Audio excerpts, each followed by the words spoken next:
돈을 수건에 싸두면 안 됩니다. 누가복음 19장 11절 말씀입니다. 저희가 이 말씀을 듣고 있을 때에 비유를 더하여 말씀하시니 이는 자기가 예루살렘에 가까이 오셨고 저희는 하나님의 나라가 당장에 나타날 줄로 생각함이러라. 또 한 사람이 와서 가로되 주여 보소서 주의 한문화가 여기 있나이다. 내가 수건으로 싸두었었나이다. 이는 당신이 엄한 사람인 것을 내가 무서워함이라 당신은 두지 않은 것을 취하고 심지 않은 것을 거두나이다. 아멘. 사람들이 두 가지 오해를 하고 있습니다. 하나님 나라가 당장 나타나는 줄로 알고 있었으며 하나님은 엄하신 분이라는 오해를 가지고 있었습니다. 하나님 나라는 당장 나타나는 것이 아니라는 것입니다. 오늘 당장 교회를 나왔다고 하나님 나라가 임하는 것이 아니라 하나님의 말씀을 잘 듣고 순종할 때 하나님 나라가 임하게 됩니다. 이 세상에서 사는 동안 예수님을 영접하지 않고 하나님의 나라에 들어갈 수 없습니다. 하나님의 말씀을 듣고 순종하여 열매를 맺는 사람만이 들어갈 수 있습니다. 가만히 있는데 어느 순간 하나님의 나라에 들어가는 것이 아닙니다. 3명의 종들에게 한 므나씩의 직분을 주고 떠나면서 주인이 돌아올 때까지 장사를 하고 있으라고 합니다. 주인의 말을 잘 듣고 열심히 장사를 한 2사람은 주인에게 칭찬을 받지만 돈을 수건에 싸두고 장사를 하지 않은 사람은 가지고 있는 모든 것을 빼앗기게 됩니다.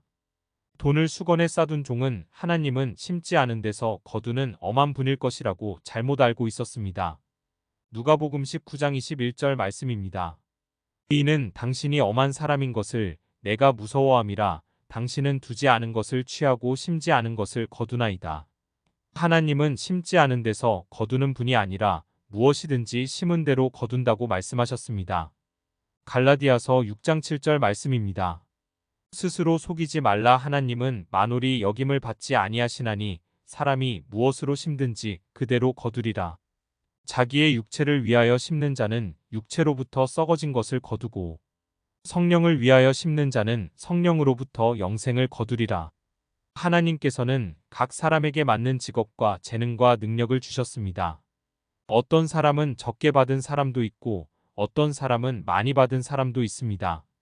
어떤 사람은 덜 건강할 수도 있고 어떤 사람은 건강할 수가 있습니다. 각자 다르게 받았다는 것입니다. 그러나 어떠한 환경에 처해 있더라도 하나님께서 허락해 주셨다는 사실을 믿고 가진 것으로 감사하며 장사하며 열심히 살아가게 될 때 하나님의 나라가 임하게 되고 예수님께서 나타나셔서 잘했다라는 칭찬과 생명의 면류관을 받아 누리게 될 것입니다. 내가 가진 것이 부족하다고 불평하고 원망하며 일평생을 살아가게 되면 결국 남는 것은 허무와 절망뿐입니다. 부족한 가운데서도 은혜를 베풀어 주시는 하나님을 바라보며 감사한 마음을 가지고 살아갈 때 거지 나사로처럼 하나님의 나라에 들어가는 삶을 살아가게 됩니다. 내가 현재 하고 있는 일이나 가정이나 아내나 남편이나 자식이나 직업이 하나님께서 주신 천직이며 하나님께서 나에게 허락하여 주신 최상의 것이라는 생각을 가지고 열심히 살아가게 되면 열 고울인 하나님 나라를 받게 될 것입니다. 내게 주신 한 므나를 수건에 싸두지 말고 가진 것으로 열심히 살아가게 되면 어느 날인가 하나님의 나라가 임하게 되고 열 고울을 상급으로 받게 되는 날이 오게 됩니다. 3명의 종들은 모두 교회를 다니는 사람들이기에 한 므나씩 받았을 것입니다. 2명은 열심히 일해서 하나님께 칭찬을 받았지만 나머지 1명의 종은 주인이 돌아올 때 아무런 추억이 없습니다.